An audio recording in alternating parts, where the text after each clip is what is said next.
je suis Nina Baka, je suis coach en finance et business pour les salariés et également les entrepreneurs. Donc, je vous accompagne à vous réconcilier avec vos problèmes d'argent, surtout à travailler. Donc, moi, ma particularité, c'est que je travaille beaucoup sur le rapport qu'on peut avoir à l'argent parce que, mine de rien, ça, ça influence beaucoup la façon dont on gère l'argent, la façon dont on épargne, la façon dont on peut investir ou non.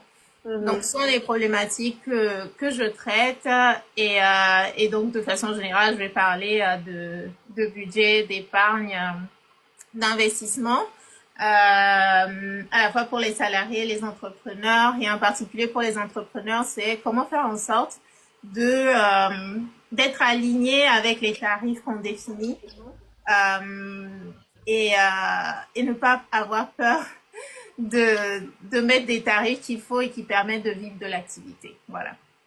Très Voilà. bien. Ce que je fais. Super. Donc, programme tout à fait intéressant pour nous, alléchant. Exactement. Alors, ce que je peux ajouter, c'est que effectivement, donc vous me connaissez pas sur TikTok et j'avoue que c'est pas ma plateforme de prédilection, mais j'ai près de 50 000 abonnés sur LinkedIn. Donc voilà, c'est pas, je ne sors pas de nulle part non plus. Exactement. Complètement. Euh, ok. Et peut-être présenter aussi ton parcours, hein, parce que qui est un parcours. Alors peut-être que tu es en pause. Ah, tu m'entends? Là, ça y est. Oui. Je disais parler de ton parcours parce que tu sais aussi de quoi tu parles. Tu viens de cette formation-là, tu viens de ce monde-là, tu viens de ce milieu-là. Tu t'es Ouais. pas improvisé un jour comme ça, experte en finance. C'est que voilà, t'en as sous le pied, t'as étudié ça et te présenter pour que nos auditeurs comprennent pourquoi tu es là aujourd'hui et qu'ils sont entre de bonnes mains. Ouais. Alors du coup pour mon parcours, moi je viens d'un parcours, j'ai fait Paris-Dauphine, je viens de l'audit informatique. J'ai fait, on va dire, j'ai été directrice de projet en informatique, chef de projet, directrice de projet en informatique. J'ai travaillé un peu plus de près de 15 ans. Donc je manageais des équipes jusqu'à 15 personnes dans mon équipe. Et en tant que femme, souvent en informatique, on va être amené à manager plus des hommes que des femmes. Euh, et au-delà de ça, on va dire sur mon parcours, moi, ce que j'ai remarqué, alors, donc ça, c'est, on va dire, mon parcours éducatif et ma carrière. Et en 2020, après le Covid, n'est-ce pas, il y a beaucoup de personnes, donc moi y compris, qui avons fait un shift après le Covid et donc moi je voulais faire un travail qui avait plus de sens pour moi parce que être directrice de projet, gérer des budgets, je gérais des budgets jusqu'à 5 millions d'euros, mais c'est quelque chose de gérer un budget d'entreprise, gérer l'argent de quelqu'un d'autre. C'est une chose, mais quand il s'agit de finances personnelles, c'en est une autre. Et moi, Mhm. j'avais fait dans mon parcours, donc moi, je suis célibataire sans enfant et en France, on va dire que c'est là où l'État pioche le plus quand il s'agit d'impôts. Donc, on paye vraiment le maximum d'impôts parce que on n'a qu'une seule part à déclarer, ok? Et du coup, ce qui se passe souvent, c'est que on paye beaucoup d'impôts tout simplement. Et donc moi, dans mon parcours, j'ai commencé à m'intéresser à l'optimisation fiscale, à comment faire en sorte de ne pas payer plus d'impôts tout simplement. Et donc voilà, c'est comme ça que j'ai rencontré ma gestionnaire de patrimoine. Et quand j'en parlais autour de moi, je voyais que notamment autour de moi, donc c'est plus des personnes de la communauté africaine et même des gens qui ont eu des parcours comme le mien, Dauphine, en tout cas pas forcément Dauphine, mais qui ont relativement un bon poste avec des niveaux de rémunération. C'est vrai que on n'est pas si bien payé en France, mais quand on prend la moyenne quand même, on se situe. Les gens que j'ai côtoyés juste ici, parce qu'on a fait les études ensemble, des amis et tout, on avait à Mhm. peu près les mêmes niveaux de rémunération. Sauf que le constat, ça a été que ils gagnent, on gagne à peu près tous pareil, mais on ne garde pas la même somme. C'est-à-dire qu'on n'arrive pas à épargner de la même façon. Et quand je leur parlais de ces possibilités d'optimiser ces impôts, bah, en fait, à chaque fois, c'était ah non, C'est pas on fait est pour nous, quoi. intéressé. Pas Mhm. que c'est pas fait pour nous, mais peut-être dans un premier temps pas intéressé. Et quand je creusais un peu plus, c'est simplement que souvent ça va être des personnes qui sont à découvert. Parfois, elles n'ont pas suffisamment d'épargne, tout simplement pour pouvoir justement investir cet argent. Donc quand j'ai voulu, on va dire, me réorienter, Mhm. moi, la finance m'a toujours intéressée. Donc, quand j'ai voulu me réorienter, je me suis dit que c'était un sujet qui était assez pertinent, et notamment pour notre communauté, là où, en fait, d'autres, on va dire, caucasiens ont eu un parcours différent du nôtre, parce que on peut juste le voir à l'université où certains ne travaillaient pas, contrairement à la majorité d'entre nous, on doit travailler chez McDo, KFC, enfin, voilà, Tout à fait. Tout à fait. voilà, faire un petit job à côté pour pouvoir s'en sortir.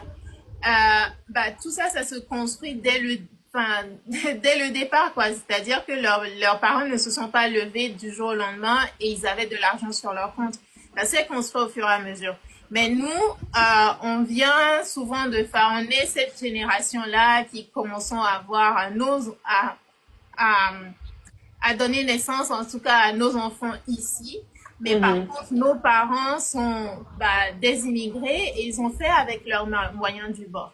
Maintenant, nous, en tant qu'enfants, où on a des carrières ici, on développe, on apprend, on développe nos carrières ici en France, bah, Mhm. comment faire en sorte de construire un autre avenir à la fois pour nous, mais aussi pour nos enfants. Donc c'est vraiment ça l'idée. Et c'est ce qui m'a vraiment poussé à me dire, bah, il faut que notre communauté soit également au courant de toutes les possibilités. Et si on n'avance pas, c'est pour une question principale, c'est l'argent en fait. Parce que voilà, soit on n'a pas d'argent, soit on le gère très mal, soit on en fait un peu n'importe quoi, on va dire. Ouais. Ou on n'a pas appris tout simplement. Et comme toute chose, il faut l'apprendre simplement. Il faut Mais tant l'apprendre. qu'on reste avec les mêmes lacunes, on peut pas à un moment espérer que nous, nos enfants, le même avenir que Mhm. d'autres enfants qui ont des parents qui ont anticipé bien. Donc c'est vraiment tous ces sujets-là qui m'ont amené à, à parler un peu plus de moi, mon parcours, de ce que j'ai appris, de partager de plus en plus et d'aider simplement d'autres à aussi voir que c'est pas juste des paroles et que véritablement on peut changer son avenir quand on change le regard qu'on porte sur l'argent et qu'on commence à le voir comme un outil plutôt que quelque chose de tabou. Ah non, non, non, on va pas en parler. Etc. Donc voilà. Mais c'est en plein dans nos objectifs, hein. Mhm. Euh, Merci pour cette présentation qui est vraiment en ligne directe par rapport à ce qu'on va évoquer dans ce live, Nina. Et je suis complètement alignée avec tout ce que tu as dit et des réflexions qui t'ont amené à la filière aujourd'hui, à la carrière que tu embrasses. Mhm. Et je te confirme que la communauté, on a trop peur de l'argent. C'est ça. On a peur de l'argent, c'est tabou. On a Mhm. une culte de la souffrance. On a une culte de bah si je possède, si j'ai ci, si j'ai ça, on va me taguer d'être comme ci, d'être comme ça. Donc il y a un groupe de ce type-là et il y en a d'autres aussi qui ne sont heureux qu'à travers l'argent, ils en perdent leur boussole Ils en perdent leur sécurité intérieure, ça les rend exécrables. Donc, l'objectif de ce live, c'est de Je vais y réconcilier les revenir. personnes. C'est de réconcilier en fait les personnes, de ne pas avoir peur du live, pardon, de l'argent. De l'argent. Ça c'est d'un. De deux, ne pas avoir l'autre versant, c'est-à-dire de ne pas aussi le prendre pour une fin en soi qui rende exécrable et qui fasse que on ne voit qu'à travers ce filtre. Donc il faut avoir un rapport pacifié Ouais. par rapport à ça, tout en se servant de l'argent comme étant un moyen. Et je suis la première personne qui est fervente de ça. Moi, je me décris comme étant, pour mon expérience personnelle, comme étant une petite fourmi. Mais en même temps, je sais aussi quand je dois dépenser. Ouais. Quand je dois dépenser, j'ai 20 milliards de questions que je me pose. Et ces 20 milliards de questions, j'ai la réponse assez rapidement. Et avec ça, j'ai découvert depuis quelques années maintenant que cette méthode-là porte un nom également, qu'on utilise pas mal dans les entreprises, la méthode bisou. Et je me suis dit, en fait, je savais pas que j'utilisais la méthode bisou. Et cette méthode-là, avant de rentrer dedans, permet déjà de se dire, pour chaque besoin qu'on identifie, qu'on se dit, ah ouais, cette robe, elle est belle, ce pantalon, il est beau, cette voiture, elle est belle, ces chaussures, elles sont belles. Est-ce qu'on en a vraiment besoin? Moi, aujourd'hui, c'est la méthode que j'utilise. J'ai mis un mot dessus, mais je l'utilisais avant que je ne sache que ça portait un nom. Donc, le besoin, est-ce que ton besoin, il est réel? Est-ce que ton besoin, il est légitime? Est-ce que c'est pas un besoin de confort, de caprice et tout ça? Une fois qu'on a fait ça, on regarde, est-ce que ce besoin-là, il est immédiat? Est-ce que j'en ai besoin maintenant? Est-ce que ça me permet de réaliser quelque chose dans ma vie? Est-ce que ça change le sens de ma vie? Est-ce que ça m'apporte quelque chose? Et on parle d'immédiat, mais moi, tu vois, j'ai l'inspiration, je me dis, est-ce que ça me permet d'investir en fait? Et le S qui te permet de savoir est-ce que il n'y a pas quelque chose qui puisse se substituer à ce que tu veux acheter. Et le O, c'est l'origine. Est-ce que l'origine de cet achat-là, il est aligné avec ton code d'éthique ou pas?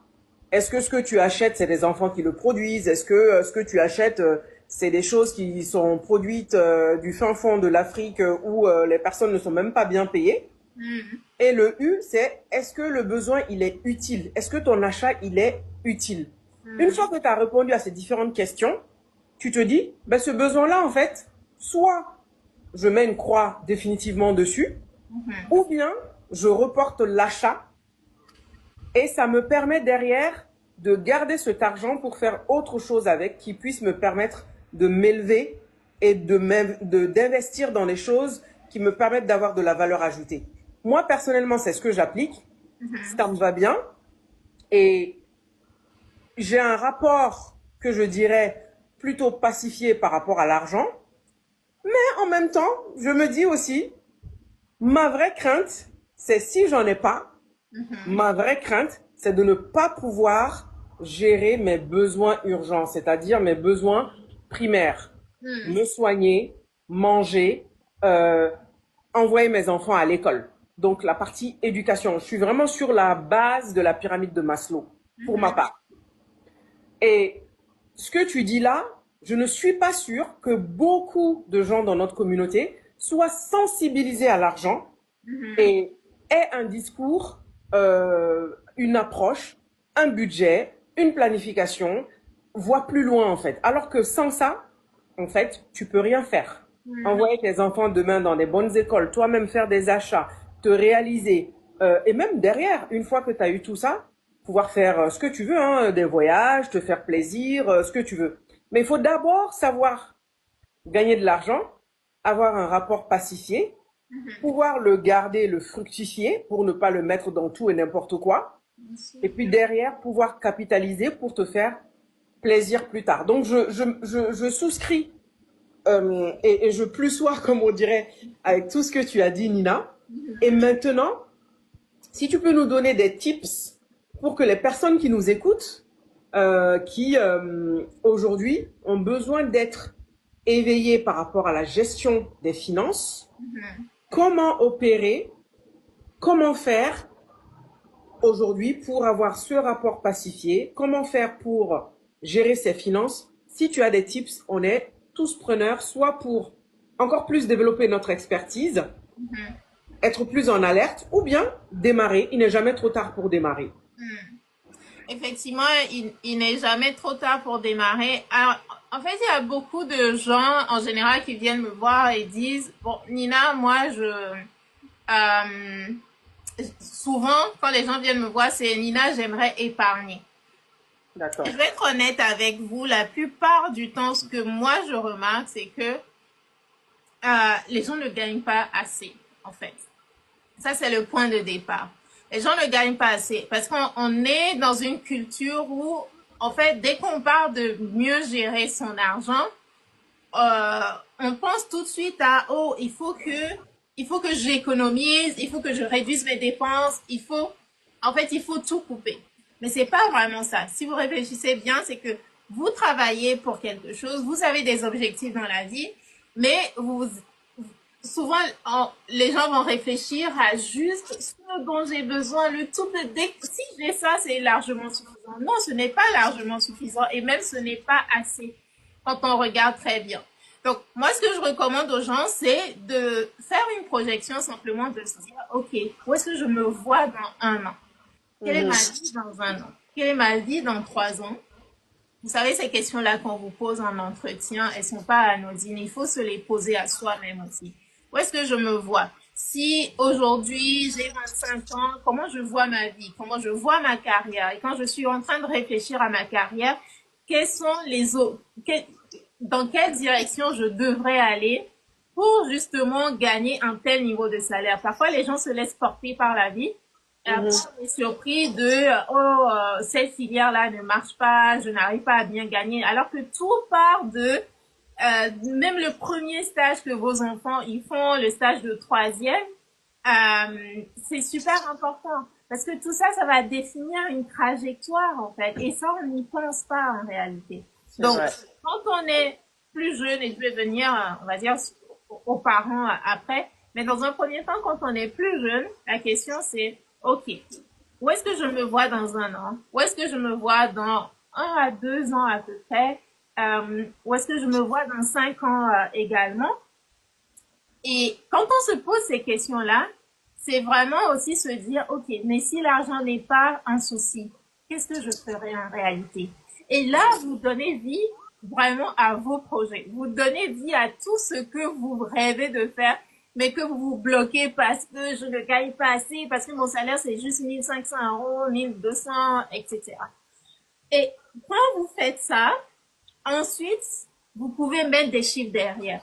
Quand vous faites ça, par exemple, vous pouvez vous dire, oh, mais en fait, moi, j'aimerais que mes enfants aillent dans une école privée parce que j'ai remarqué que dans mon quartier, c'est pas vraiment ça. Le taux, on est en plein dans les examens du bac. Le taux du bac dans cette école, c'est pas vraiment ça, etc. Donc, en fait, j'aimerais que mes enfants aillent dans une école privée. Ouais.